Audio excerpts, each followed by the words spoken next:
Boa tarde, senhor presidente, Cristiano Zanin, senhores ministros que compõem esta turma e que cumprimento na pessoa do ministro relator, Alexandre de Moraes, senhor procurador-geral da República, doutor Paulo Gonet, senhores advogados, a quem cumprimento, todos, especialmente pelo talento, pela eficiência com que se conduziram, do testemunho, como já foi dado aqui, da excelência dos trabalhos realizados, da urbanidade do trato, como é próprio que já vi entre juízes, juízas e os advogados. Cumprimento os senhoras e senhores da imprensa, grandemente responsáveis pela garantia da democracia no Brasil e que têm também nos acompanhado para esclarecer ao público o que está acontecendo, aqueles que são interessados. Cumprimento as senhoras e os senhores juízes e juízas, especialmente aqueles que auxiliares atuam com a gente, e com isso eu cumprimento a Magistratura Nacional, cumprimento de uma forma muito especial as servidoras e os servidores deste Supremo Tribunal Federal, que tanto nos ajudam no dia a dia. Senhor presidente, essa é a minha primeira manifestação sobre essa ação penal nesta fase de julgamento. E, portanto, eu gostaria, tal como feito pelos ministros que me antecederam, rapidissimamente, fazer algumas considerações sobre este ambiente processual, digamos, e as repercussões no Brasil. Neste nosso tribunal, que hoje tem para julgar aproximadamente 20 mil processos, todos os casos submetidos à apreciação desta casa são importantes. São importantes para as partes, são importantes para os juízes. Os efeitos é que são diferentes, enormemente diferentes para a sociedade. Por isso, casos com efeitos mais gravosos para um número maior de pessoas, e o presente caso é um deles, ou o caso mais singelo que seja, que diga respeito a uma única pessoa, exige de cada uma de nós, julgadoras e julgadores, a mesma dedicação, a mesma seriedade, a mesma responsabilidade no julgamento. Mais ainda quando se tratam de ações penais, porque nestes julgamentos a conotação é mais grave, porque há, de um lado, os direitos fundamentais de todas as pessoas, e, de outro lado, o direito que a sociedade tem de ter uma resposta, seja uma resposta de absolvição, seja uma resposta de condenação, que há de ser bem desempenhada pelos órgãos de investigação, pelos órgãos de acusação e pelos órgãos judiciais. Este Supremo Tribunal Federal teve e continua tendo este compromisso, que é o dever que tem historicamente honrado em seu desempenho de fazer com que todos os julgamentos observem os direitos fundamentais de um lado e os deveres que os órgãos estatais têm com a sociedade de responder que o direito está prevalecendo. Para mim, todo processo penal é especialmente difícil, humanamente difícil. Juridicamente é uma ação a mais que se apresenta neste processo. Juridicamente é uma ação penal na qual atos são denunciados como práticas delituosas, compete ao órgão julgador, a partir da identificação feita pelos órgãos de investigação e pelo órgão de acusação, tratar sobre a responsabilidade dos autores que tenham sido identificados por aquelas práticas. Tudo seguindo o devido processo legal e nos termos do direito vigente. Mas nem por ser tão singela esta equação processual penal, é simples a atuação do julgador. Eu digo isso sobre a minha função e sobre o meu desempenho. Esse é um processo, como há outros, que temos a responsabilidade constitucional de julgar. Processos há que despertam maior ou menor interesse da sociedade, o que não é também nada de novo, seja uma cidade pequena, seja para todo o país. Toda ação penal, especialmente a ação penal, impõe um julgamento justo e aqui não é diferente. O que há de inédito, talvez, nessa ação penal é que nela pulsa o Brasil que me dói. A presente ação penal é quase o encontro do Brasil com seu passado, com seu presente e com seu futuro, mas na área especificamente das políticas públicas dos órgãos de Estado. Outro dia, um queridíssimo amigo, Afonso Borges, me levou a reler e pensar sobre uma grande obra de Afonso Romano Santana, Que País é Esse? E ali o autor poetava em sofrimento. Uma coisa é um país, outra um fingimento. Uma coisa é um país, outra um monumento. Uma coisa é um país, outra o aviltamento. Eram tempos difíceis, aqueles nos quais foi produzido esse poema tão doído, e aquele poeta dizia: este é um país de descontínuo, um país onde nada congemina. Nessa nossa história, nós, o povo, é que vamos produzindo, ou deixamos acomodados que ela seja produzida por interessados, nem sempre, ou com muita frequência, lamentavelmente, não preocupados em atender os interesses legítimos da sociedade, que, no entanto, hoje são objetivos postos na Constituição da República, numa Constituição democrática. O descontínuo da história jurídica e política do Brasil dá-se, em grande parte, pela reiteração de atos, fatos e práticas reiteradas de rupturas constitucionais, institucionais, políticas, que impedem a maturação democrática deste país, que impedem o surgimento de novas lideranças sociais e políticas que poderiam fazer florescer novas ideias, novas formas de atuar no espaço da República, que neste mundão desarvorado e desalentado, em que vendilhões negociam mentes e gente sem precisar sequer se levantar de suas poltronas, porque apertar teclas que movimentam algoritmos e criptomoedas não demanda mais que uma ordem verbal, neste mundo, florescer uma nova forma de atuar na sociedade é importante para fazer com que essa vida seja uma aventura mais amena. Por isso é que talvez o diferencial mais candente desta ação penal seja, além do ineditismo do tipo penal a ser aplicado, tentativa de abolição do Estado Democrático de Direito e golpe de Estado, a circunstância de estarmos a afirmar que a lei é para ser aplicada igualmente para todos e responsabilidade, incluída a penal, é para ser apurada nos termos da legislação aplicável e o que vier a ser apurado haverá de ser objeto de julgamento, é que leva tanto interesse por esta ação. E como nós juízes, a reafirmação de que juiz é obrigado a julgar, nada mais. O núcleo da acusação feita nesta ação diz com a tentativa de golpe de Estado e de tentativa de abolição do Estado Democrático de Direito. Os fatos que são descritos desde a denúncia e a referência acusatória à imputação não foram negados na sua essência. Nossa república tem um melancólico histórico de termos poucos repúblicos. E por isso, a importância de cuidar do presente processo no ano em que comemoramos 40 da redemocratização, do início da redemocratização. Estamos a 25 dias de completar 37 anos de início de vigência da nossa Constituição, de 5 de outubro de 1988. E nessas quase 4 décadas de vigência da Constituição, nós, brasileiras e brasileiros, participamos de 9 eleições gerais para presidente da República, governadores, Congresso Nacional, assembleias legislativas, 10 eleições locais, tudo segundo os princípios e as regras postas na Constituição, garantindo-se a estabilidade institucional e constitucional e política no país, e principalmente garantindo-se as liberdades individuais. Não foram apenas de rosas esse período. Tivemos 2 impeachment de presidentes da República, estudantes foram às ruas, jovens, pleiteando os direitos que a Constituição assegura em sua efetividade jurídica e social, caminhoneiros foram às ruas com reclamos, e nós, juízas e juízes, precisamos, como todas as instituições, de verificar, responder, mas as instituições brasileiras seguiram sem alterar suas funções, sem parar em seus serviços essenciais, permitindo que se afirme, hoje, pelo menos da minha parte, que se houve dor, também houve muita esperança. Apesar dos pesares, apesar dos percalços, dos perrengues, dos momentos de refrega, que não foram poucas. Mas desde 2021, para além da aprovação mundial da pandemia Covid-19, novos focos de pesares sociopolíticas brotaram nestas terras a partir de estratégias e práticas voltadas a objetivos espúrios, ou seja, exatamente o que foi denunciado. Práticas que comprometeram ou que se conduziram no sentido da tentativa de abolição do Estado Democrático de Direito e de tentativa de golpe de Estado. Numa sequência encadeada e finalística, arou-se um terreno social e político para semear o grão maligno da antidemocracia, tentando-se romper o ciclo democrático das quase 4 décadas que vinham sendo experimentadas constitucionalmente pelo povo brasileiro. Nessas observações iniciais, portanto, senhor presidente, em meu voto, fiz algumas notas. Em primeiro lugar, nunca é demais lembrar que, por mais que se cuide da saúde pública e política de uma sociedade estatal, por mais que se cuide da estrutura institucional, por mais que se cuide de produzir instrumentos ou vacinas constitucionais e legais para se imunizar a sociedade e o Estado de aventuras ditatoriais, em nenhum lugar do mundo, e menos ainda aqui, não se tem imunidade absoluta contra o vírus do autoritarismo, que se insinua insidioso, destilando seu veneno a contaminar liberdades e direitos humanos. Não poucas vezes, aliás, núcleos cinicamente tentaram, surrupiados por antidemocratas, tentaram se fazer valer exatamente de titulares desses mesmos direitos. E é por isso, e não por outro motivo, que as legislações em todo o mundo passaram a cuidar em seus sistemas constitucionais e penais do Estado Democrático de Direito e dos instrumentos e tipos penais para tipificar como golpe de Estado um crime praticado.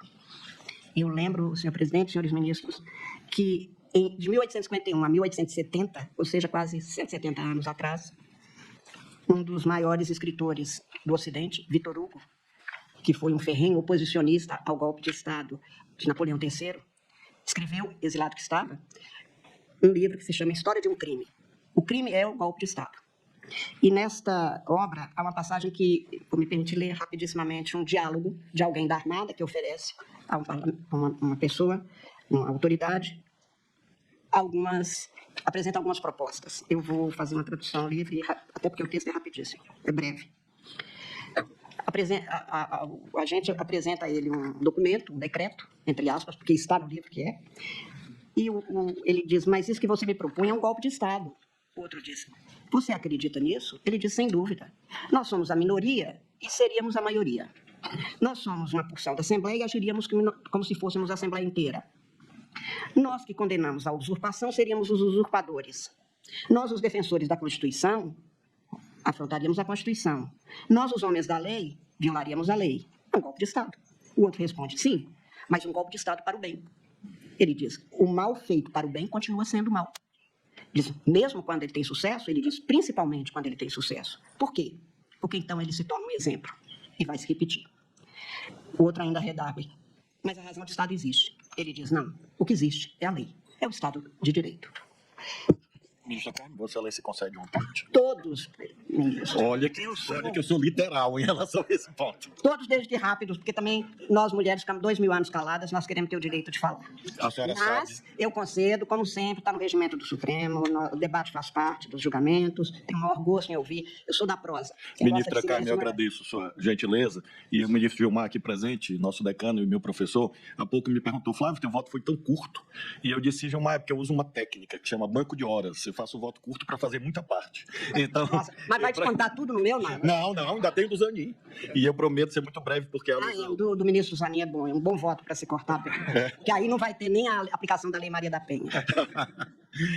Apesar de Mas todo- com todo gosto. Apesar de todas essas a ameaças. prosa com Vossa Excelência é sempre um gosto, tenho certeza, e eu escrevi 396 páginas, presidente, mas eu não vou ler, eu vou ler um resumo, não se preocupem. Então, eu tenho muito gosto. Por Ministro, favor. apenas para lhe agradecer a alusão a esse trecho do livro de Vitor Hugo, e essa é a razão do meu parte, porque no voto eu tratei sobre anistia, e tratei com muita convicção sobre a ótica da dogmática constitucional. E eu apenas acresço, por conta dessa última frase de que um golpe bem-sucedido serve de exemplo, que a senhora acabou de ler, acerca de uma abordagem que está no voto, que eu não fiz alusão, que é consequencialista. E eu uso um exemplo no voto, que eu vou fazer um aditamento, que é a situação dos Estados Unidos. Ontem, anteontem, infelizmente, houve um grave crime político. Um jovem, que é de uma posição política aparentemente do lado do atual presidente dos Estados Unidos, mas pouco importa, levou um tiro. E é curioso notar, porque há uma ideia segundo a qual anistia, perdão, é igual a paz. E foi feito perdão nos Estados Unidos, e não a paz. Porque, na verdade, o que define a paz que nós sempre devemos buscar não é a existência do esquecimento. Às vezes, a paz se obtém pelo funcionamento adequado das instâncias repressivas do Estado. Então, o Vitor Hugo deve ter razão nessa reflexão e serve para que eu fortaleça essa convicção em relação ao meu voto. Como a senhora viu, nem 2 minutos. Obrigada. Ainda tenho mais 40 no banco de horas. Obrigado, ministro. Isso é um problema para Vossa Excelência, ministro Zanin. Eu digo que golpes de Estado são processos sociopolíticos complexos, ambíguos e destrutivos. Minam a estrutura de sustentação política, jurídica, econômica e institucional legitimamente vigente. Pode um sistema de direito não ser bom. Não é perfeito nenhum sistema, mas é legítimo. Por isso, distinguindo-se completamente de outros tipos penais, a tipificação desses crimes que estão no núcleo da acusação feita pelo Procurador-Geral da República, distinguem-se até mesmo daqueles em que várias pessoas praticam delitos, são identificados, delineados, mas não têm a mesma conotação destes crimes aqui. Difícil e imprescindível de se configurar no sistema jurídico, o golpe de Estado precisa ser previsto, como feito na legislação brasileira, muito recente, investigados as práticas e, em caso de conclusão sobre o seu cometimento, a responsabilização de quem os tenha praticado ou tentado nos termos do direito vigente. Ou não se terá verdadeiramente Estado democrático de direito. Não há que se inventar normas ad hoc para punir golpistas, isso também seria autoritarismo, portanto, afronta ao Estado democrático de direito. Mas no Brasil, o que estamos tentando fazer é valer a norma vigente sobre os tipos penais, a função dos comportamentos a esses tipos. Como lembrei, é dever dos órgãos estatais apurar a ocorrência da alegada tentativa de abolição do Estado democrático de direito e de golpe de Estado, quer dizer, da prática de atos contrários às instituições democráticas e o exercício dos cargos de poder e seus autores e verificar em que medida eles têm que responder por isso. Curiosamente, presidente, nem se pode discutir neste processo a legitimidade da legislação que é apontada pelo Procurador-Geral, porque a Lei 14.197 tem no seu autógrafo, ou seja, a assinatura da proposição legislativa que é sancionada e que, então, transforma aquela proposta em lei, quem assina a Lei 14.197 são 4 dos 8 réus nesta ação. Jair Messias Bolsonaro, Anderson Gustavo Torres, Walter Souza Braga Neto e Augusto Heleno Ribeiro. Eles é que assinam este projeto de lei. Então, não apenas é legítimo, foi feita pelo Congresso e promulgada na forma da Constituição, como ainda não se podia dizer que não se desconhecia que tentar abolir o Estado ou atentar contra os poderes, porque 4 dos 8 são exatamente os autores, os que têm a autoria do autógrafo desta lei. É certo uma maior dificuldade de apuração da prática desses crimes. Não se tem um ou alguns atos, mas há um conjunto de estratégias, de ações encadeadas, empreendidas, às vezes, com aparência que falseia a intenção de tomada ou permanência no poder, e tudo isso é feito de maneira a um aliciamento que instabiliza e é num ambiente de crise que os golpes de Estado propagam. Todos os empreendimentos que espalham seus tentáculos de objetivos autoritários são ações plurais, pensadas, executadas com racionalidade, na busca da finalidade específica. Ao julgador compete ficar apegado aos fatos narrados pelo órgão acusador, às defesas apresentadas pelas partes, aos seus argumentos, ao que tenha sido comprovado para concluir o enquadramento ou não dos fatos, a legislação vigente, a comprovação da autoria, e é isso que se faz em todo caso, e aqui não foi diferente. Apenas registrar no final que o 8 de janeiro de 2023 não foi um acontecimento banal, depois de um almoço de domingo, quando as pessoas saíram a passear. O inédito e infame conjunto de acontecimentos havidos ao longo de 1 ano e meio para insuflar, maliciar, instigar, por práticas variadas de crimes, conducentes ao vandalismo, haveria de ter uma resposta no direito penal, o que foi, aliás, anunciado pela então presidente deste Supremo Tribunal Federal, ministra Rosa Weber, na sessão de abertura do ano judiciário de 2023, ou seja, 3 semanas depois dos ataques destrutivos a valores e bens jurídicos, dentre os quais a sede deste Supremo Tribunal Federal. Naquela tarde de 1º de fevereiro de 2023, a minha querida ministra Rosa Weber alertava que, aspas, as instalações físicas de um tribunal podem até ser destruídas, mas a ela sobrepaira e se mantém incólume a instituição Poder Judiciário em seu elevado mistério de dizer e tornar efetivo o direito, viabilizando a vida em sociedade, realizando o valor justiça. Não sabiam os agressores do 8 de janeiro que o prédio sede do Supremo Tribunal, na leveza de suas linhas e na transparência de seus vidros, enquanto símbolo da democracia constitucional, é absolutamente intangível à ignorância crassa da força bruta. De todo inútil para os que perseguiam a destruição do patrimônio físico do Supremo, que na verdade é patrimônio do povo brasileiro.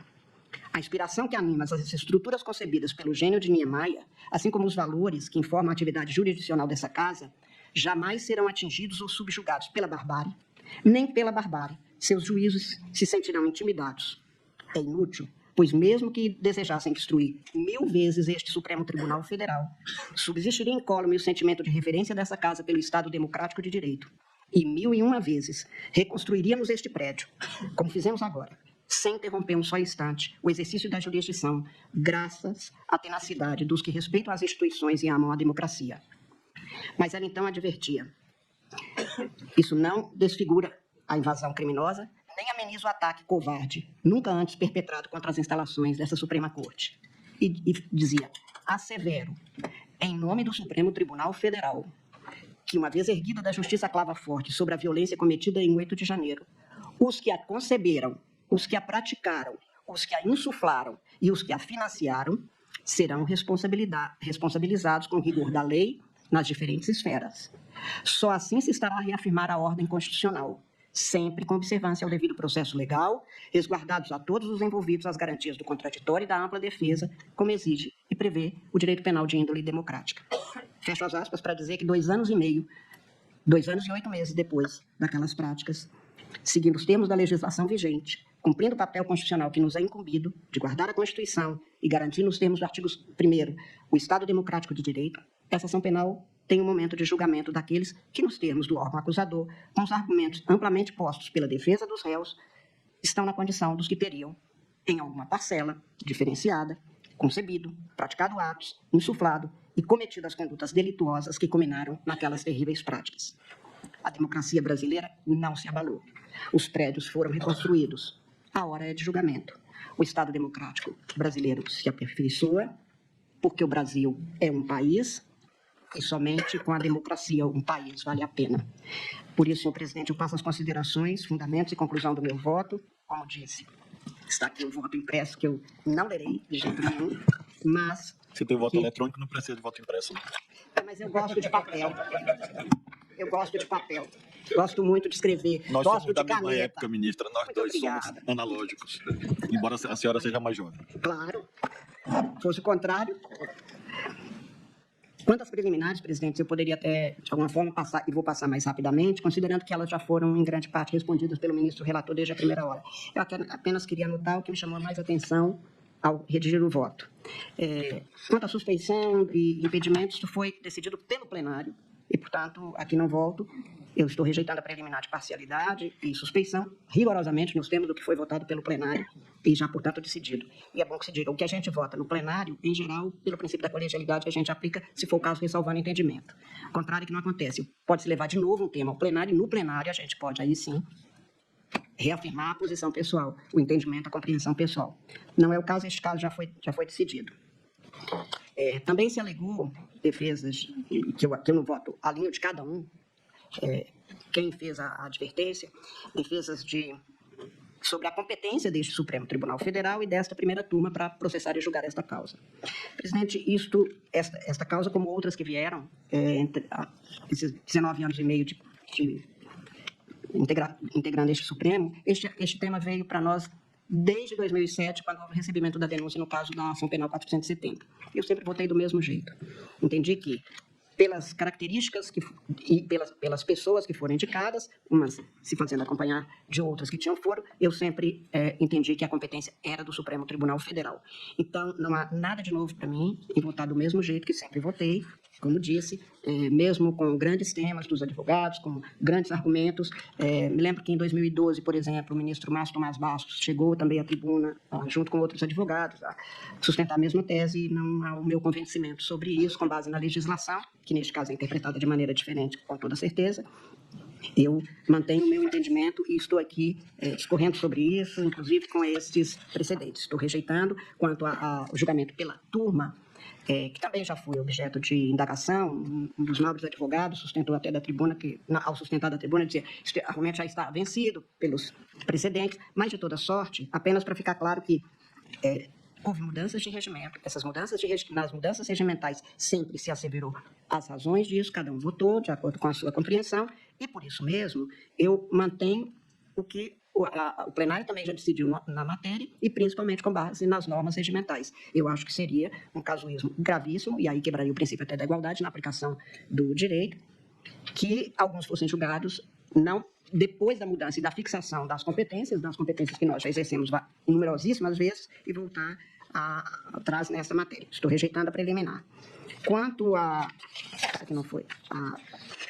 A preliminar de cerceamento de defesa, especialmente no que se refere à limitação de tempo para acesso às provas, do que se tem nos autos, e eu estou citando longamente, toda consta do processo com detalhamento. Isso aqui já foi apresentado na sessão de anteontem pelo ministro relator, a formalização de despachos do ministro relator, assegurando às defesas amplo acesso às provas, aos documentos desde antes da denúncia até a fase dessa ação penal, sem nenhuma ofensa, portanto, aqui. Foram apresentados os pedidos formulados, o que se falou aqui de um conjunto documento que teria sido um acúmulo muito grande. Primeiro que a dimensão destes arquivos, ou dos terabytes, quantos foram, aquilo pode ser desde um vídeo até um conjunto de anotações a compor isso aí. Há algumas coisas que eu fiz questão de deixar assentado no meu voto. Houve acesso aos documentos, uma parte deles foi levado a pedido da defesa, ou de algumas das defesas. O Ministério Público afirma sempre que foi deferido, tendo sido deferido pelo relator, foi aproveitado apenas o que estava sendo devidamente comprovado e mostrado, portanto não houve nenhum gravame, nenhum prejuízo. Nós temos uma muito antiga jurisprudência, no sentido de que sem nulidade, sem prejuízo comprovado, não se declara nulidade, e, portanto, não houve essa comprovação. O ministro relator chegou a apresentar a tabela com tudo que estava disponível, como estava disponível, em que condições estavam disponíveis. Reiterou o deferimento de acesso dos requerimentos da defesa, todo o material apreendido pela polícia, que as defesas dizem que teria relevância para a instrução, não tem nenhuma comprovação de qual é essa relevância ou essa importância. A necessidade de demonstração de prejuízo, como disse, não foi feita.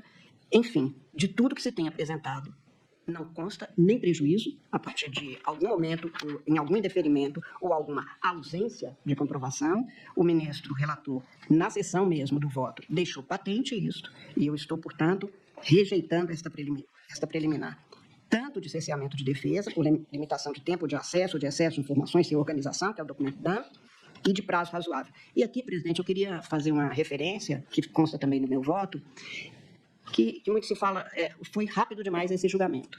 Estamos há 2 anos e 7 meses daquela afirmativa da eminente ministra presidente do Supremo, que seria feito, e tudo foi investido para que algo de tamanha gravidade que atinge o coração da República, era preciso que se desse a devida preferência, vamos dizer, no caso de julgamento, não de preferência em relação a quem praticou o quê. E por isso os julgamentos estão acontecendo. E por isso o empenho, devo dizer, como todo mundo reconhece, do ministro relator de dedicação integral a isso, e que em outras ocasiões isso não tinha acontecido. Não dá para comparar um mundo de antes com o mundo de agora. Eu presidi, senhor presidente, uma eleição em 2012 e agora a eleição do ano passado era outra. Os instrumentos, os institutos, a tecnologia, o uso de tudo isso.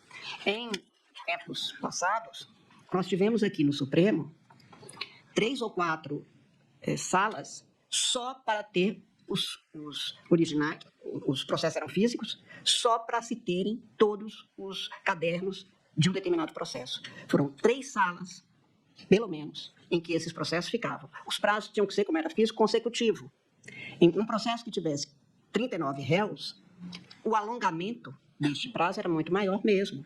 Então, nós estamos aqui há 2 anos e meio entre a ocorrência dos fatos que culminaram a partir de um movimento que vinha desde antes, e que tinha, portanto, esse encadeamento a que me refiro, mas não tinha, antes, o Supremo não dispunha, ninguém dispunha, da tecnologia que se dispõe hoje para fazer com que os prazos possam ser, e a disponibilidade de dados dos institutos, que possa ser feito na forma que é hoje. Portanto, não dá para ficar comparando o alongado de antes, porque nós temos outras possibilidades, e para isso a tecnologia, que é sempre muito bem-vinda no sentido de auxiliar na sua condição de instrumento, de uma ferramenta que serve ao ser humano, para que nós tenhamos uma jurisdição que possa botar abaixo isso que é um dos principais pontos de discussão no judiciário de todo o mundo, que é a morosidade na prestação da jurisdição.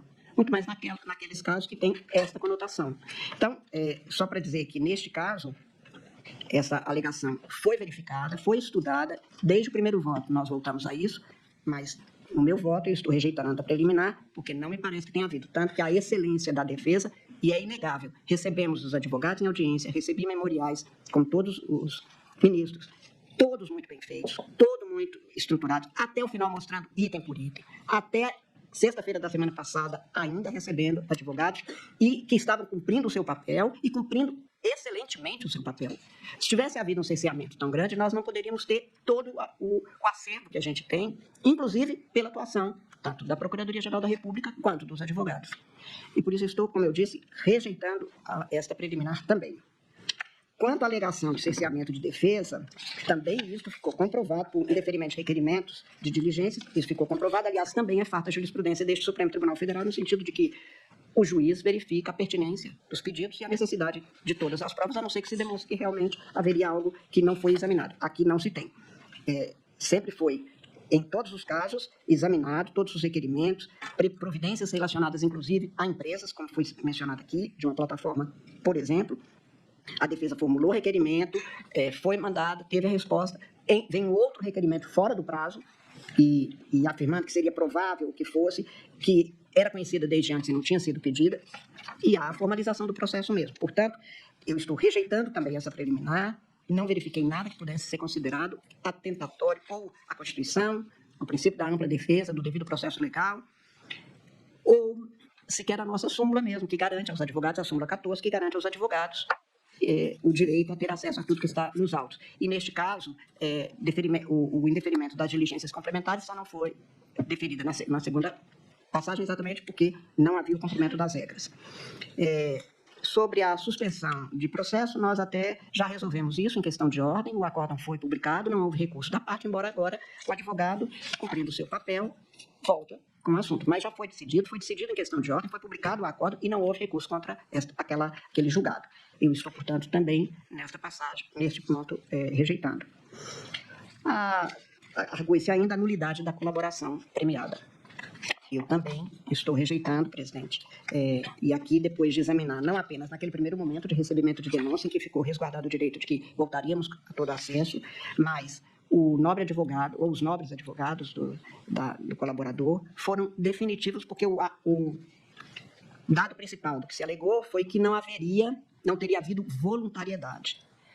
O colaborador voltou, reafirmou, desde as primeiras defesas até as alegações finais e a sustentação oral, que o colaborador atuou livremente, espontaneamente, porque queria, e por isso não há nada que possa infirmar isso, menos ainda o outro, ainda que com interesses legítimos de parte, como de um outro réu, dizer que ele não estava à vontade ou espontâneo ou com a voluntariedade no sentido de livremente poder anuir.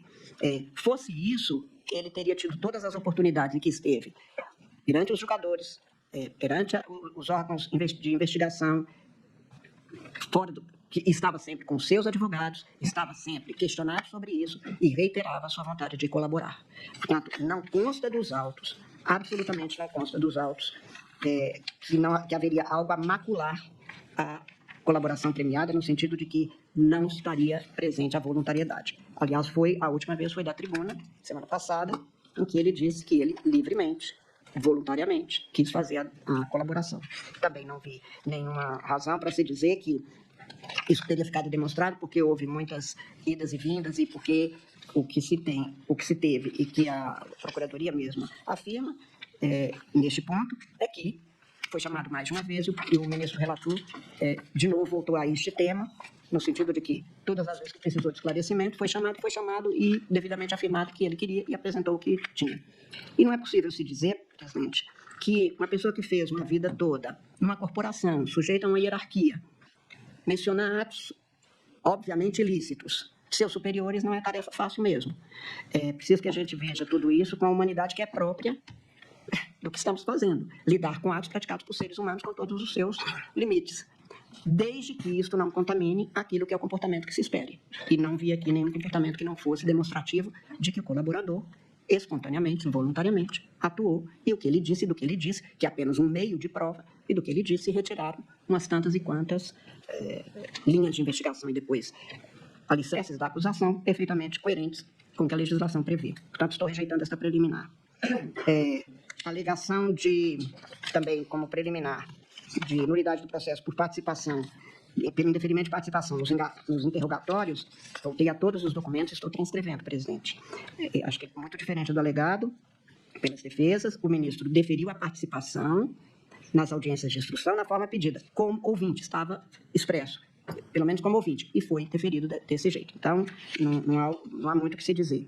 E a alegada também, estou rejeitando a preliminar, que não teria havido a gravação, na acariação. Também o ministro relator mostrou as razões pelas quais a possibilidade, ou a plausibilidade, mais do que isso, de vazamento, poderia contrariar até a nossa súmula mesmo, porque poderia prejudicar outras diligências de outros processos, ou até o comprometimento, e por isso mesmo é que o indeferimento foi motivado com suficiência. Alegou-se também violação ao sistema acusatório e ao direito ao silêncio. O sistema acusatório nós já até examinamos também em outras ocasiões e já refutamos. Quanto ao direito ao silêncio, foi respeitado como se mostrou. Constou o registro das questões que seriam feitas e assegurado que ele não responderia como é próprio do direito constitucional, o direito ao silêncio. O direito ao silêncio para não fazer prova contra si mesmo. E isso foi devidamente assegurado, então realmente não tinha nenhum sentido esta preliminar que foi arruída. No mérito, presidente, senhores ministros, o Procurador-Geral da República denunciou Alexandre Ramagem Rodrigues, Almir Garnier Santos, Anderson Gustavo Torres, Augusto Heleno Ribeiro Pereira, Mauro César Barbosa Cid, Paulo Sérgio Nogueira de Oliveira e Walter Souza Braga Neto, pelos crimes de organização criminosa, pela tentativa de abolição violenta do Estado Democrático de Direito, pela tentativa de golpe de Estado, dano qualificado, pela violência e grave ameaça contra o patrimônio da União e o dano de patrimônio da União pelo 62.1 da Lei 9605. Eu fiz uma descrição no meu voto sobre os crimes, que penso deles, o que é a compreensão, e depois a cada um como se enquadrariam as condutas e quais condutas, se fosse o caso, e não vou fazer neste momento, porque acho que não é próprio mesmo, presidente, a participação maior ou menor, porque nós vamos fazer isso quando tiver a fixação, a definição de pena, se for o caso, e das penas, portanto, é que se ressairá a atuação proeminente, maior ou menor de cada uma. E, portanto, deixo isso só para esta fase. Mas sobre os crimes, rapidamente também passo, que quanto à organização criminosa, que é um tema que o Supremo Tribunal Federal tem enfrentado em numerosíssimas ações penais, inquéritos, até em habeas corpus, nós muitas vezes nos debruçamos sobre as alegações sobre isso, a Procuradoria afirmou exatamente, e acho, e já antecipo, que para mim fez prova cabal, de que um grupo liderado por Jair Messias Bolsonaro, composto por figuras chaves do governo, das Forças Armadas e de órgãos de inteligência, desenvolveu e implementou plano progressivo e sistemático de ataque às instituições democráticas, com a finalidade de prejudicar a alternância legítima de poder nas eleições de 2022, minar o livre exercício dos demais poderes constitucionais, especialmente do poder judiciário. Todo o estudo feito me leva aqui a concluir que há prova nos autos do desenvolvimento de uma empreitada criminosa dos réus, que, como foi apurado, se utilizaram de um modus operandi da denominada milícia digital para propagação de ataques ao judiciário, de uma forma muito especial ao sistema eleitoral, às urnas eletrônicas, e a urna tem um peso enorme quando se fala sobre urna. A urna hoje é, efetivamente, algo do povo brasileiro. Qualquer manifestação que se tenha, até manifestações populares, nós temos a referência à urna, que é mesmo, como tudo que é público, é do povo, mas neste caso como algo que foi sendo implantado para que a gente ultrapassasse problemas que nós já tivemos do sistema eleitoral brasileiro no início do século passado, e em tudo isso, essa propagação é importante e somente com uma organização é que a gente poderia ter isso. Não são atos soltos, não é um que pensou isso e o outro também pensou, até mesmo a forma de divulgar que a urna não era crível, que havia fraude nas urnas, o que nunca foi questionado antes, até porque a urna foi implantada, urna eletrônica, de 96 para cá, sempre com o povo brasileiro atuando junto. Nós nunca cogitamos de aplicar a todo o povo uma novidade da urna. Isto desde sempre. Isto é um modelo. E por isso nós nos tornamos, o que não é comum nós assumirmos que temos no Brasil, a condição de sermos matriz de um modelo, matriz, portanto, para que se tivesse modelarmente um sistema de votação com a eficiência e a segurança e a transparência que nós temos. Tudo que se inventa a respeito de algo é para plantar uma desconfiança, e mais adiante eu falarei, isso precisa de uma série de atos. Isto nunca é um ato isoladamente tomado, é fácil de ser considerado de menor importância. Quando se põe no encadeamento, é que se vê. Isso não vale só neste caso. Por exemplo, uma organização criminosa que pratica uma série de crimes, e a gente fala, uma organização criminosa do tráfico. Mas quando o traficante faz um sequestro e ali se tem uma pessoa que leva a comida para o sequestrado, nós colocamos essas pessoas todas porque elas atuam de forma indireta ou direta, mas de forma mediata ou imediata, e isso é feito desse jeito. Isso é a ideia de organização, isso é o conceito de uma organização criminosa. No caso de organização criminosa que buscava o poder, que queria atingir e sequestrar a alma da República, impedindo a validade do processo eleitoral, isso é muito mais grave e muito mais espalhado na sociedade. E eu lembro, presidente, que não é infrequente nem incomum, lamentavelmente, nestes tempos de tanta notícia sobre desmantelamento, a tentativa de desmantelamento das instituições democráticas como pensada desde o final das guerras mundiais do século XX, desde então, nós temos a consolidação de modelos democráticos. E estes últimos anos em que a gente vê esta chamada erosão democrática, ou tentativa de erosão democrática, a questão eleitoral é posta no centro dela. A questão da validade da representação é posta no centro dela. No caso brasileiro, como nós temos um ramo do Poder Judiciário, que é a Justiça Eleitoral, que tem as mesmas tradições, o mesmo aparato, o mesmo rigor, que são próprios do Poder Judiciário, claro que isso é muito mais difícil. O que representa hoje para o povo brasileiro a Justiça Eleitoral? A urna, na qual o eleitor encontra só com ele mesmo naquela hora, tem um encontro marcado com a sua cidadania, com a sua condição cívica e deposita seu voto. Desmoralizar esta urna não é um processo fácil, porque é uma crença, uma confiança que o povo tem nisso que ele vê acontecer. E quando eu digo que nós não fazemos nada na Justiça Eleitoral que não seja transparente e seguro e damos notícia para o povo, qualquer inovação que é feita na urna, a gente começa fazendo paulatinamente. Então, agora a gente testa uma situação, numa eleição suplementar sobre um dispositivo que se tenha para melhorar o som da urna para as pessoas que têm uma deficiência auditiva. Para ver se funciona, primeiro a gente fala com aquela comunidade, testa nessas eleições que tem um número menor. Isto vai se alargando para que a gente tenha a legitimação permanente e o conhecimento do cidadão e da cidadã sobre o que está se passando. Portanto, a tentativa de desmoralizar o processo eleitoral é isto, uma tentativa que veio marcada de combalir mais e mais o Poder Judiciário, veio marcado, como foi mostrado aqui, com uma série de comportamentos delituosos que foram se somando, que foram se encadeando, se concatenando, e se diz, mas nem todo mundo sabia de tudo, mas nenhuma organização, todo mundo sabe de tudo. Aliás, se todo mundo souber de tudo, talvez ela nem dê certo, não sei, sou especialista nisso. Mas é preciso que a gente saiba que isso já foi tratado aqui neste Supremo Tribunal Federal em julgamentos em que o meu queridíssimo decano, democrata, republicano, exemplarmente democrata, ministro Celso de Mello, afirmava exatamente a necessidade de a gente considerar as condições, as especificidades do que é, num determinado momento, não havia ainda essa lei. Ele falava da quadrilha ou bando, mas explicando como que as pessoas se unem com o objetivo, aliciando outras ou fazendo uso de outras. Golpe de Estado muito mais é isso. Portanto, pois não. Permite? Sempre. Rápido à parte. Na verdade, não vai ser tão rápido quanto o do ministro Flávio Dino, mas será o único. Não se preocupe, tenho muito gosto em ouvi-lo sempre. Obrigado, ministro Carmen. Ouço todos. E aproveitando a questão da organização criminosa, e cumprimento o nosso presidente, ministro Cristiano Zanin, cumprimento o ministro Carmen, ministro Fux, ministro Flávio Dino, procurador-geral da República e os advogados aqui presentes.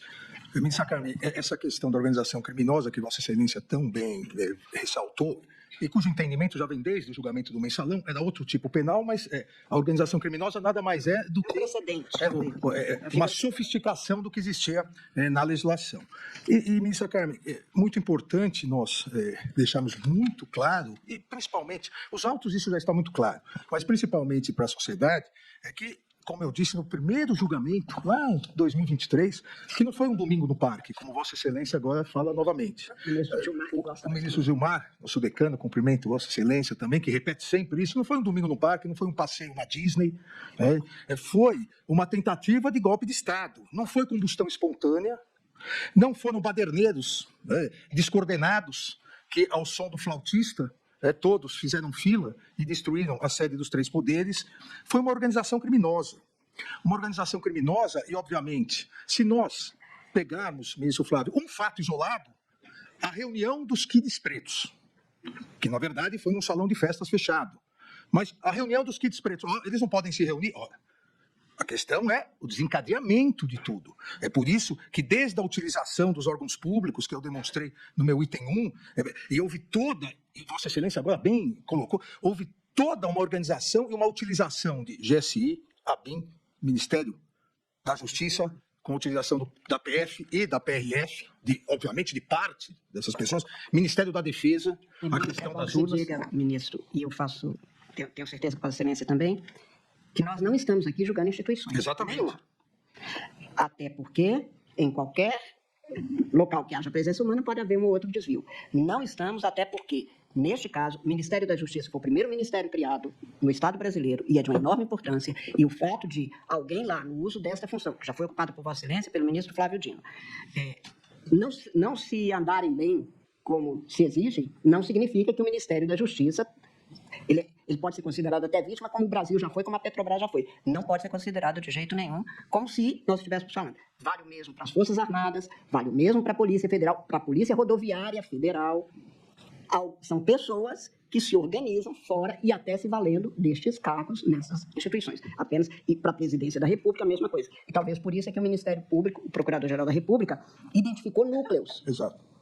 Porque as funções e o que eles desempenhavam, tudo voltado para o mesmo fim, liderados por uma pessoa, por uma figura central, e mesmo quando não se tinha a amostragem de que aquela liderança comparecia. É exatamente isso, por isso é que é uma organização. Ministro Carmen, exatamente assim como no primeiro dia, quando votei, eu ressaltei a questão das Forças Armadas, que as Forças Armadas, e principalmente 2 dos 3 comandantes, honraram a farda que vestiam. Isso vale, como Vossa Excelência disse, para a Polícia Federal, para a Polícia Rodoviária Federal, que combatia diuturnamente esses grupos que tentaram se apoderar do Estado. Essa organização criminosa, liderada por Jair Messias Bolsonaro, tentou simplesmente se apoderar do Estado. Com o discurso, que Vossa Excelência lembrou agora, com o discurso de desnaturar a questão democrática no sentido de deslegitimar as urnas, fraude à eleição, jogar o povo contra o judiciário, jogar o povo contra a justiça eleitoral, com dois objetivos claros, que são exatamente os objetivos que não alcançaram, mas fizeram atos executórios e consumaram os crimes, calar o Poder Judiciário para acabar com o sistema de freios e contrapesos, em especial o Supremo Tribunal Federal e o Tribunal Superior Eleitoral, e se perpetuar no poder, independentemente de eleições. Essa organização criminosa, e esse é o sentido do meu parte, ministra Carmen, fortemente armada, e já foi reconhecido aqui, já a maioria nesse sentido da condenação de 2 réus, o colaborador Mauro Cid e o general Braga Neto, em virtude do planejamento Punhal Verde e Amarelo e a Operação Copa 2022, onde havia forte armamento. Então, a grave violência, a utilização de armas para a violência, os autos demonstram, e grave ameaça. E era uma instituição permanente que caracteriza a organização criminosa, e como toda organização criminosa, ela tem uma finalidade. Mas, por óbvio, para atingir essa finalidade, ela pratica crimes indeterminados. Vossa Excelência bem disse, as organizações criminosas, cartéis de drogas, qual é a finalidade? Se enriquecer vendendo drogas, mas praticam homicídios, sequestros, roubos. Essa organização criminosa queria calar o judiciário, o sistema de freios e contrapesos, o Estado Democrático de Direito, e, ao mesmo tempo, se perpetuar no poder. Se para isso precisasse matar um ministro do Supremo Tribunal Federal, envenenar um presidente da República, praticar peculato uso, utilizando os poderes de Estado, são crimes indeterminados. Crimes para chegar ao seu objetivo. E isso, ministra Carmen, muito importante, porque está, como salientei no meu voto, fartamente comprovado que a liderança criminosa, além dessa grave violência, além de existir um armamento pesado, forças especiais, e aqui também faço, presidente, uma ressalva, porque acabaram, e corretamente se noticiando, mas as forças especiais, os chamados kits pretos, acabaram ficando com estigma, em virtude de alguns componentes que fizeram, que atravessaram o Rubicão para práticas delituosas. Mas as forças especiais são importantes dentro do Exército, e o Exército brasileiro é uma arma digna historicamente no Brasil. Agora, quem bolou todo esse discurso a partir dos réus Alexandre Ramagem, a BIM Paralela e Augusto Heleno, mas quem executou tudo foi o próprio líder, Jair Messias Bolsonaro. E aqui, presidente, ministra Carmen, que é sempre presidente, porque foi quem me deu posse no Supremo em 22 de março de 2017. Espero que não esteja arrependida. Agora não dá mais. Quem sempre foi, além de líder, o ponta de lança desse discurso populista que caracteriza as novas ditaduras no mundo todo, foi Jair Messias Bolsonaro para desacreditar o Poder Judiciário. Então, fraude às urnas, deslegitimação da Justiça Eleitoral e do Poder Judiciário, necessidade de intervenção militar, perpetuação do poder.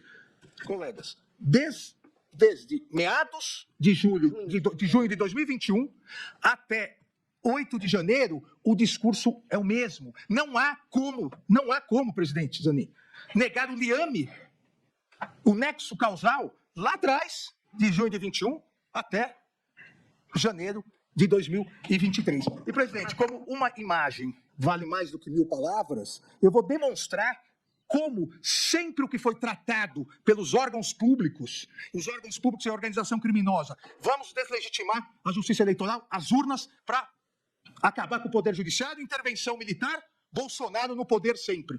Tudo isso que... Há um dado a mais. Por favor. Que consta do tal decreto golpista. A criação de um comitê era o fim da justiça eleitoral. Exato. E tudo isso... A proposta de uma comissão composta por outras pessoas era exatamente a necessidade, que não é inédita. Não é inédito. Apenas é triste. Ou seja, mas no dia 8 de janeiro, nos acampamentos, nas manifestações, em 7 de setembro, tudo isso eram atos aleatórios, tudo isso foi construído pela organização criminosa e rapidamente, agora sim, rapidamente, como eu disse, presidente, uma imagem vale mais do que 1000 palavras, por favor. E eu... nós começamos com... O nosso Supremo Tribunal Federal. Se isso não é ameaça, Isso grave ameaça... não acontece. Temos um ministro dentro do Supremo que ousa continuar fazendo aquilo que nós não admitimos. Logo, o ministro, que deveria zelar pela nossa liberdade, pela democracia e pela Constituição, faz exatamente o contrário. Ou esse ministro se enquadra, ou ele pede para sair.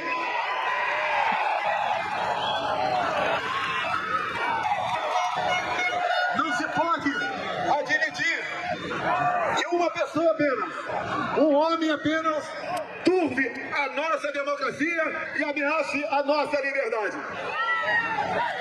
Dizer a esse ministro que ele tem tempo ainda para se redimir, tem tempo ainda de arquivar seus inquéritos. Arquivar os inquéritos. Ou melhor, acabou o tempo dele. Sai, Alexandre de Moraes! Deixa de ser canalha! Deixe de oprimir o povo brasileiro! Eu pergunto, e obviamente é uma pergunta retórica, e aqui foi dito corretamente nesse plenário da primeira turma, que o que nós decidimos aqui vale para todos os tribunais e todos os juízes do país. Algum de nós aqui, o nosso eminente decano, algum de nós permitiria e afirmaria que isso é liberdade de expressão e não crime, se um prefeito, numa cidade do interior, mediante milhares de pessoas, insuflar o povo contra o juiz da comarca, dizendo que não vai mais cumprir decisões do juiz da comarca? Nós aqui placitaríamos isso? Qual o recado que nós queremos deixar para o Poder Judiciário brasileiro? Qual o recado, qual o precedente que nós queremos deixar para o juiz lá da comarca, que não tem a segurança que nós temos, que sozinho na comarca é o verdadeiro representante do Poder Judiciário e que faz a justiça na comarca? Nós vamos placitar que todo prefeito possa ir, no dia 7 de setembro, como um patriota, jogar a população contra o Judiciário? Após isso que ocorreu em 7 de setembro de 2021, todos aqui no Supremo, e o presidente e o ministro Flávio Dino ainda não se encontravam, passaram a sofrer 10 vezes mais ameaças. E eu, obviamente, 1000 vezes mais ameaças. Isso não é uma grave ameaça ao funcionamento do Judiciário? Determinar, arquive o inquérito, chega, saia. Por favor. Me parece que essa figura, eu vou tratar no meu voto, é uma coação institucional, que me parece própria dos crimes contra o Estado Democrático de Direito. Então, coagir uma instituição para que se arquive algum inquérito, para que se arquive um processo, isso é inadmissível e faz parte dos crimes contra o Estado Democrático de Direito. Exatamente, porque esse dia fui eu. Se eu arquivasse, se eu curvasse a cabeça e covardemente aceitasse e passasse para outro relator, amanhã seria o outro relator. Ou seja, é um crime não contra o Alexandre de Moraes, um crime contra o Estado Democrático de Direito, um dos poderes, o Poder Judiciário. Prometo que estou terminando, ministra Carmen. Termina que eu tenho um voto para... Me deixa falar. Só para... Coloca, por favor. E toda a sequência que aqui é rápida, toda a sequência. Nossa, aquilo foi 7 de setembro de 22. Aí, 7 de setembro de... Aquilo de 21, de 22. A sequência, quartéis, tudo isso... Deixa que eu passo. Tudo isso colocando exatamente o quê? Intervenção militar, até em inglês, já estavam preparando o passeio à Disney. Intervenção militar, voto auditável, acabar com o Tribunal Superior Eleitoral, com a Justiça Eleitoral, ou seja, tudo a organização criminosa financiando e produzindo. Ou nós achamos que esse discurso, esses cartazes, esses outdoors são normais. Tudo durante esse período todo, até o dia 8 de janeiro. Tudo seguindo o script da organização criminosa. Aqui já não falamos nem mais de grave ameaça. Aqui é violência, grave violência. Intervenção militar, o mesmo discurso, intervenção. Muita gente lá fora, pessoal. Sede dos três poderes, olha. Claramente, o que começou em junho de 2021, continuando até janeiro de 2023. Escudeiro! Para não alongar muito. Pode passar para fora depois. E no dia, só para destacar das imagens, o mesmo discurso. Intervenção militar, criado pela organização criminosa. Intervenção militar, Bolsonaro, presidente. Aqui não está Mauro Cid, presidente. Aqui não está Walter Braga Neto, presidente. Não está Garnier presidente. Não está Anderson presidente. Não está Ramagem presidente. Aqui não está os demais réus. Aqui está o líder da organização criminosa, presidente. Quem insuflava tanto que, em algo lamentável, e em 30 segundos encerramos, com a camisa, com a figura do presidente, se destrói o relógio dado, né, vindo ao Brasil com Dom João VI. Todos se recordam isso. Ele também não está com a camisa de nenhum dos outros réus. Está com a camisa do líder da organização criminosa, Jair Messias Bolsonaro. Obrigado e prometo que não falo mais nada. Obrigado, presidente. Ministro.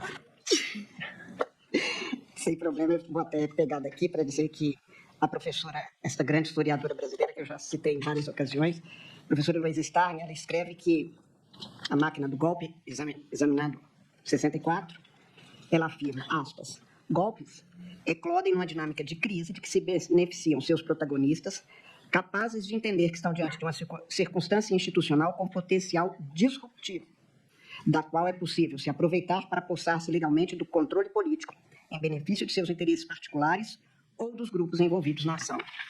E um dos autores que mais trata da questão de golpe de Estado, o professor Milton Binotto, que tem na sua obra Golpe de Estado, História de uma Ideia, ele também afirma, se uma das condições para o sucesso de uma conspiração é a manutenção do segredo das tratativas, do lado dos que a combatem, desvelar a trama dos conspiradores para o grande público é, ao mesmo tempo, um passo essencial e cheio de risco. E aí ele diz, não existirá nenhum cidadão, citando Cícero, tão cego para não perceber que existe a conjuração, tão desonesto para não admiti-la. Mas ele diz, a tentativa de conquistar o poder por meio de uma conspiração só é bem sucedida se visa o coração da República com suas leis e costumes e os destrói. E é isso. Quer dizer, é preciso essa montagem, uma dinâmica que se faz, não de um dia por outro, mas que se prepara, isso que a professora Luísa chama de máquina do golpe, e que se estende até chegar ao momento adequado. Por isso, tudo isso que foi mostrado agora pelo ministro Alexandre, mostra exatamente que não se pode desvincular uma coisa da outra, porque solto teria uma outra conotação, um outro enquadramento, inclusive jurídico penal. Portanto, senhor presidente, senhores ministros, eu, em meu voto ao tratado da organização criminosa, concluo exatamente pela sua comprovação, neste caso, conforme o Procurador-Geral da República denunciou, comprovou e, nas suas alegações finais, reafirmou.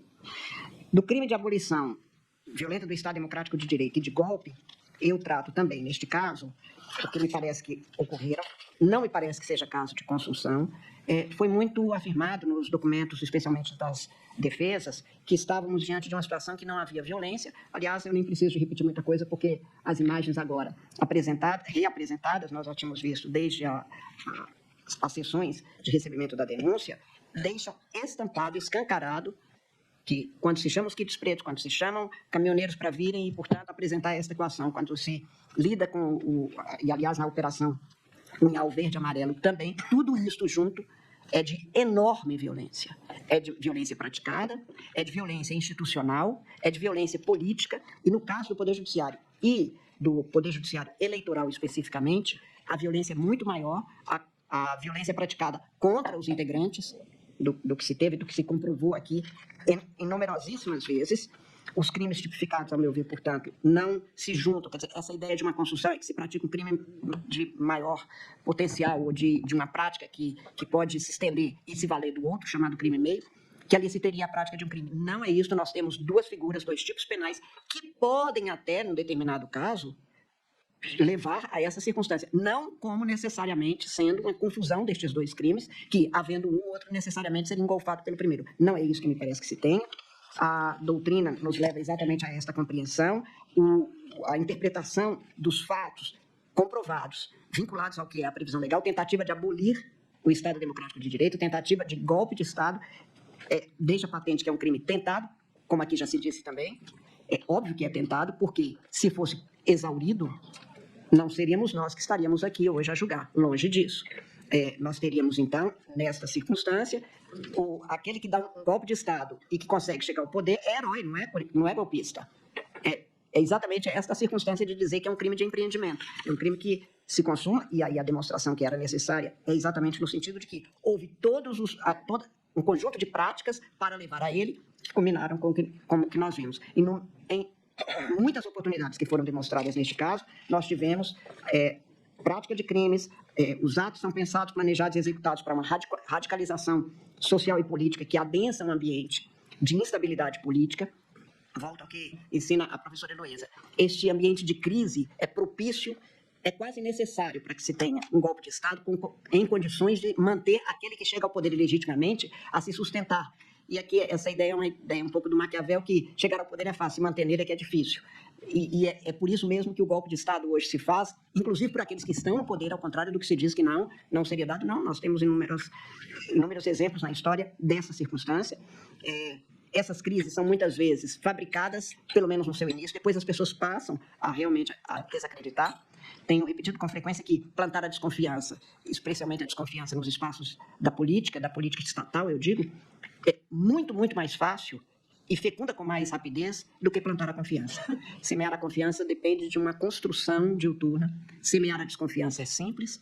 Há uma propensão, especialmente com o uso dessas tecnologias que foram utilizadas nesses casos, com muita tranquilidade, com muita frequência, e essas práticas todas se amalgamaram e convergiram para essa agressão contra a paz pública, que é o bem tutelado por essas figuras, por esses tipos penais. Na minha compreensão, não há construção, não há absorção entre os crimes na tentativa de abolição do Estado Democrático de Direito e de golpe de Estado, e isso já foi decidido também aqui em outras ocasiões.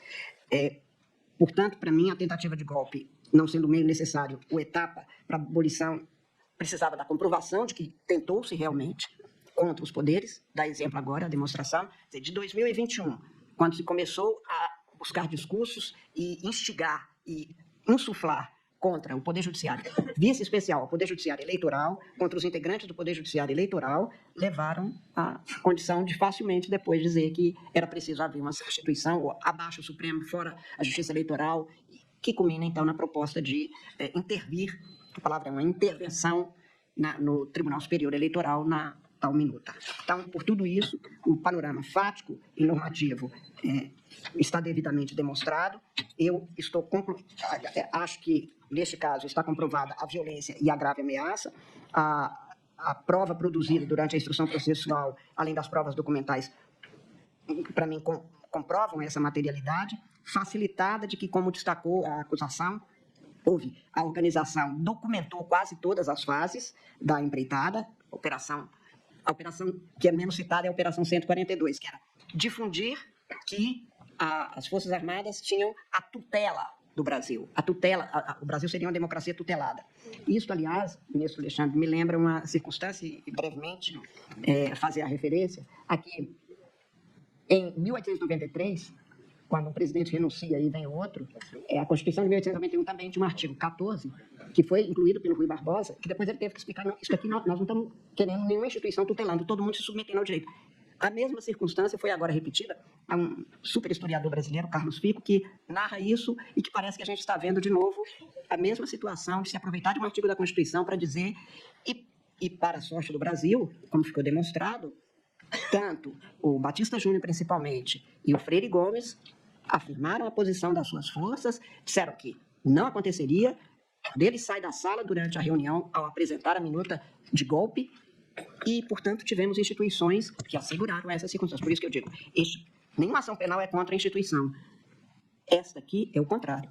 O ministro Flávio, eu acho que me corrija se eu estiver confundindo, mas Vossa Excelência chegou a dizer no seu voto. Isso aqui demonstra que as instituições podem funcionar, têm de funcionar segundo o direito vigente no Estado. E as Forças Armadas, no final, deram a comprovação deste fato. Sem dúvida, ministra. E apenas a lembrança do golpe de 64 é curiosa, porque no golpe de 64 tinha menos prova documental do que nessa tentativa. Nessa tentativa agora só faltou ata. Lavra ata, aos tantos dias. Agora, no golpe de 64 tinha menos prova documental. Na verdade, as provas documentais só emergiram com a abertura dos arquivos do governo dos Estados Unidos. Mas, nesse caso, ainda há essa singularidade que Vossa Excelência destaca. O standard probatório é não só testemunhal, como documental. Talvez isso até seja não sei, só cogitando. Nós estamos numa sociedade em que as pessoas querem tanto se mostrar mais do que ser, que elas querem mostrar que elas participaram, que elas fazem, que elas dão um golpe, e aí elas vão deixando rastros, porque elas fazem maquete do projeto, elas desenham, mostram, fotografam, como se fotografa a comida do dia a dia, dizendo, olha, eu como. Não, você come, tá certo, eu não preciso mostrar. Mas talvez a documentação que veio, que Vossa Excelência lembra bem, quer dizer, chegou-se nessa Operação 142 encontrar-se uma pasta intitulada Memórias Importantes. E a memória era naqueles documentos de golpe. A instrução processual, portanto, reforça com manuscritos, com arquivos, com digitais, com planilhas. Se diz assim, aquela caderneta de um dos réus, no caso do Augusto Heleno, Ribeiro Pereira, aquela caderneta era só de notas pessoais. Mas quem faz notas pessoais, que na hora que se confronta, dá exatamente o que estava sendo cogitado e idealizado numa tentativa, além do que, neste caso, mesmo que não tivesse essa caderneta, o tanto de provas produzidas era suficiente para chegar a isso. Então, a análise detalhada em cada tópico demonstra, a meu ver, que os tipos penais previstos nos artigos 359L e 359M, e diferente do alegado, pelas muito eficientes, repito, defesas, me parecem comprovar condutas atribuídas aos réus que se envolveram na prática de atos de violência, de grave ameaça, na tentativa de coação institucional, de coação pessoal, de cogitação de assassinato de autoridades, na tentativa de abolir o Estado Democrático de Direito, restringindo os poderes constitucionais, sobretudo o Poder Judiciário e o ramo do Poder Judiciário, que é o eleitoral, e tentar depor o governo legitimamente constituído. Neste caso, eu estou fazendo referência muito maior à Operação Punhal Verde Amarelo e ao Copa 2022, que é já, neste caso, monitoramento por integrante das Forças Armadas do ministro Alexandre, com o objetivo de neutralizá-lo, e neutralizá-lo, não é, ministro? É preciso que se diga que não é uma coisa boa. Eu digo isso, e aí faço um parênteses rapidíssimo, que outro dia, entrando numa farmácia, uma senhora falou que Vossa Excelência era muito... Não sei qual a palavra que ele usou, mas não foi muito bacana, não. Não, ele disse assim, só porque meu marido falou que queriam neutralizá-lo. Neutralização não é ruim. Como assim? Ela disse, porque uma amiga minha que fez neutralização ficou bem. A senhora está confundindo com harmonização. Harmonização, deixa eu me explicar. Mas ela queria que eu fizesse também? Claro, ela achou que Vossa Excelência... Tá difícil a vida. Ela achou que Vossa Excelência... Eu expliquei, eu falei, olha... A harmonização, do que me consta, é para a pessoa não ter problemas com as rugas do envelhecimento. E neutralização é para não ter problema de envelhecer. Vai embora antes. Resolve de vez. Resolve de vez, não fica fazendo isso. Enfim, para neutralizar Vossa Excelência, o emprego de arma de fogo, os atos de 8 de janeiro aqui agora repassados, numa parte de Vossa Excelência, tudo isso mostra cabalmente, como afirmado pelo Procurador-Geral da República, ações de grupo, violência em potencial ou violência grave, ameaças graves, coações de toda natureza praticadas, portanto, cumprindo-se rigorosamente todas as exigências legais. Por tudo isso, eu estou considerando que, foi também dito aqui, apenas para lembrar, que haveria atos preparatórios, mas que não se começou a execução. Atos tidos como preparatório não podem ser considerados como dados isolados sem nenhum efeito quando a conduta adotada já é o início mesmo do que se pretende. E essa violência era para criar este clima descrito pelos historiadores principalmente, e se fosse possível dar suporte a essa conclusão, seria preciso realmente se voltar para recolocar a sucessão de condutas narradas na denúncia e quanto nós estivemos próximas mesmo de uma ruptura constitucional.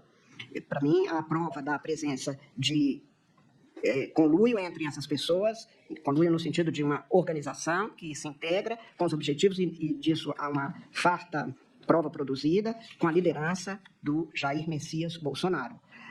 Esta prática de monitoramento, por exemplo, para essa neutralização que não foi desejada pelo ministro Alexandre, de autoridades do Poder Judiciário, de candidatos eleitos, a pressão para adesão às minutas que foram devidamente comprovadas, a própria minuta, que ainda que tenha sido feita e refeita, ela só demonstra que não era um dado momentâneo, um pensar momentâneo.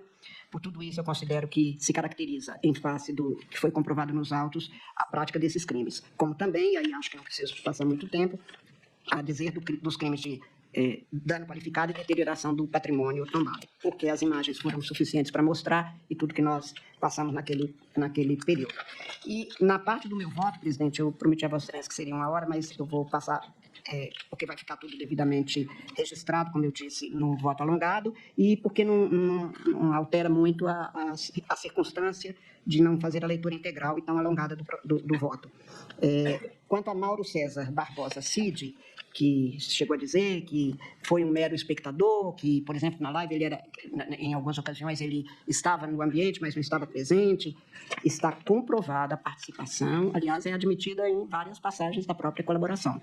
Está comprovado como ele atuava, como ele participou, como ele atuou nas comunicações, como ele levou a efeito,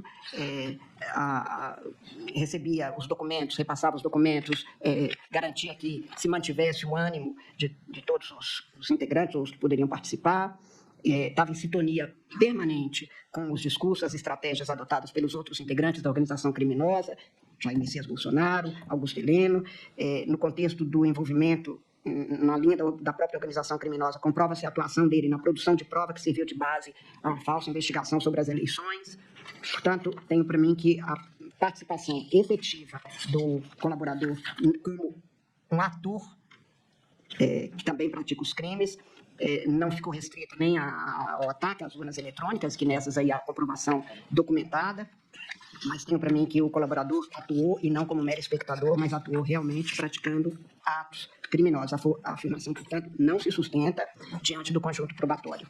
Eu estou fazendo a transcrição dos dados, as declarações que foram dadas nos diálogos extraídos, inclusive, do celular do réu colaborador, as comunicações com os kits pretos, e, diferente do alegado, portanto, no próprio interrogatório, nas alegações finais, houve um envolvimento, houve interlocução com os manifestantes, era solicitada orientações, isso tudo está devidamente revelado e comprovado, registros de entrada e saída em todas as ocasiões. Portanto, eu estou concluindo nessa parte sobre a atuação do Mauro César Barbosa Cid, com a descrição dos atos por ele praticados, ou dos comportamentos, ou a articulação, a participação de reuniões, o compartilhamento de informações, documentos, contratos, angariando recurso, inclusive, como foi solicitado a ele. O ministro relator me parece que chegou a dizer que bravatas ou conversas de bar não levam ao que nós vimos acontecer. De fato, não havia o dolo, portanto, como consciência e vontade dirigidas a realizar os tipos penais, tudo devidamente corroborado, e, portanto, eu estou concluindo no sentido exatamente de considerá-lo autor dos atos que foram imputados, e, como eu disse, eu considero válida, e no momento da dosimetria falarei sobre o pleito formulado pelo Procurador-Geral da República, mas considero que é válida a colaboração premiada e que ele atuou verdadeiramente como um dos autores dos crimes praticados. A adequação da concessão dos benefícios, isso fica para a dosimetria. Quanto ao réu Jair Messias Bolsonaro, presidente, eu também faço uma alongada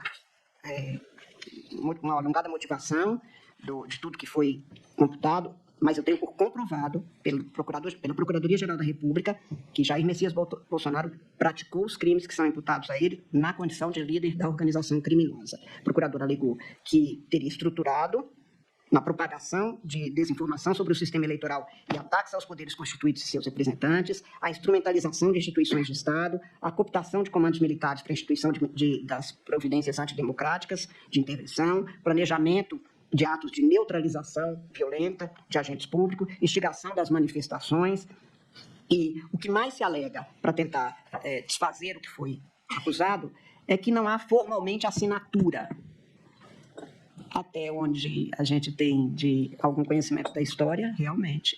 Passar um recibo no cartório do que está sendo feito não é bem o que acontece nestes casos. Diferente do alegado, aliás, ele não foi tragado para o cenário das insurgências, ele é o causador, ele é o líder de uma organização que promovia todas as formas de articulação alinhada para que se chegasse ao objetivo da manutenção ou tomada do poder. Então, eu tenho para mim que há um acervo enorme de provas a indicar os planos de tomada do poder pela ruptura institucional ou pela permanência forçada, o que não ficou no mundo das ideias, nem de registros particulares. Os documentos apreendidos, por exemplo, sobre a minuta do golpe, em muitas cópias, são compartilhados por mensagens, são editados, são discutidos em reuniões, são exibidos em projeções. O que se afirma que foi resumido por fulano só corrobora mais e mais, e, portanto, não se cuidam de atos preparatórios. Os crimes de abolição violenta do Estado Democrático de Direito e de golpe de Estado não são instantâneos, como nós já desde algum tempo estamos concluindo nos julgamentos que já aconteceram sobre esses fatos, e a permanência do estado de ilicitude, no caso, demonstra a prática de atos de natureza executória na tentativa de golpe de Estado, na tentativa de abolir o Estado democrático de direito, com um detalhamento enorme, inclusive, de provas. No caso da propagação de desinformação sobre o sistema eleitoral e ataques aos poderes constituídos, como aqui ficou largamente demonstrado, esta participação do réu, que deu início efetivo a essas ações de propagação, atingindo exatamente um grupo muito grande da sociedade brasileira, é permanente de junho de 2021 até o acontecimento que nós temos como sendo o ponto culminante deste processo. Então, eu não vou reler de jeito nenhum cada um dos documentos, presidente, mas apenas considerar que as provas, sabia-se de que não havia fraude alguma nas urnas, a pressão feita para que não se concluísse sobre isso em documento oficial, como se tem em relação à Justiça Eleitoral, e que foi levado ao ministro, então presidente do Tribunal Superior Eleitoral, pelo Paulo Sérgio, que é um dos réus. Tudo que a gente tem demonstrando rigorosamente este encaminhamento no mesmo sentido. E a mesma coisa, a instrumentalização de instituições de Estado, que aqui também fica demonstrado. Quer dizer, são objetivas as provas pela atuação do réu no sentido de promover, provocar, pressionar para o desvio de finalidade com propósitos de erosão democrática das instituições, valendo-se dos agentes, e isso nós tivemos na sociedade. Nós que estávamos no Tribunal Superior Eleitoral em 2022, ministro Alexandre como presidente, procurador-geral da República como o vice-procurador-geral eleitoral, somos o tempo todo testemunhas não da causa, mas pudemos assistir como isso aconteceu e que não pode ser desmentido porque são fatos. E também está comprovado nos autos. Todas as conversas dessa instrumentalização também fiz questão de incluir. Foi prática corrente essa instrumentalização para a consecução dos objetivos, direcionada e atuada pelo réu Jair Messias Bolsonaro.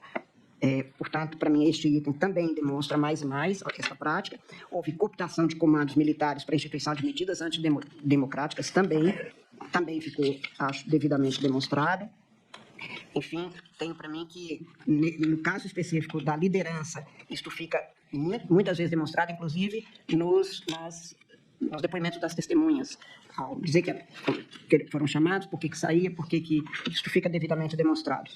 O plano de neutralização violenta de agentes públicos também já ficou demonstrado, o documento punhal verde e amarelo, como foi criado, qual era o objetivo, o que se pretendia, a instigação das manifestações violentas e antidemocráticas, aí há um vastíssimo material a comprovar, os objetivos ficam claros, e, portanto, aqui eu tenho para mim, como já foi feito pelos votos, principalmente a partir do voto do ministro Alexandre, que está comprovado. Quanto ao Alexandre Ramagem Rodrigues, na parte que está aqui sob julgamento, porque é uma parte suspensa por determinação, como nós já lembramos, até o período em que ele permaneceu, ele integrou de maneira livre e consciente, não se há de dizer que são os mesmos horários das mensagens, as mensagens de texto, os arquivos. A defesa procura mostrar que há uma desvalia nessa prova, que seria um print de tela aqui e ali, mas o Alexandre Ramagem Rodrigues confirma no interrogatório o envio da mensagem, a proximidade temporal entre as datas da última edição de um arquivo, por exemplo, logo depois da transmissão da live, ele diz que ele não tinha nenhuma ascendência sobre os servidores, mas os servidores afirmam que atendiam a determinação que era feita e, enfim, também fica para mim devidamente demonstrada a participação no período que esteve, portanto, um período menor e que não chega a ter a eficácia para produzir o mesmo tipo de consequências que foram produzidos. Mas tudo isso que foi produzido, inclusive, e aí é importante dizer, a chamada ABIN paralela, que na verdade é uma arapongagem ilícita, que não pode em nenhum momento ser aceitável em nenhum Estado democrático, sobre isso em outros julgamentos nós no Supremo já julgamos, tudo isso é preciso que se afaste, mas que aqui fica devidamente demonstrado em larga escala. Quanto ao réu Almir Garnier Santos, que também teria que integraria a organização criminosa, tenho para mim, presidente, que há a prova de participação, os outros comandantes das outras armas certificam isso, E, portanto, acho que também neste caso, e o que se transcreve na instrução, por exemplo, dos depoimentos do Batista Júnior, do Freire Gomes, a defesa, quando indaga o Batista Júnior, se confirmava a participação dele e que sabia, portanto, de que se estava falando, não era uma reunião sem que se soubesse do que estava falando, isso tudo foi devidamente confirmado. Eu estou, portanto, também, neste caso, concluindo no sentido de que é controversa a participação do réu na organização criminosa que tentou abolir o Estado Democrático de Direito e, sob o crivo do contraditório e ampla defesa, foi produzido prova que, para mim, autoriza a conclusão no sentido de aceitar o pedido de condenação deste réu. Principalmente, neste caso, por tudo que se demonstrou de que, não apenas diferente dos outros, ele atuou, ele que chamava as reuniões, ele que mostrou documentos e isso tudo junto, portanto, com as consequências que nós tivemos depois. Quanto ao réu Anderson Gustavo Torres, eu tenho para mim que está amplamente comprovada a participação dele. Este réu era o responsável, era o titular do Ministério da Justiça, ele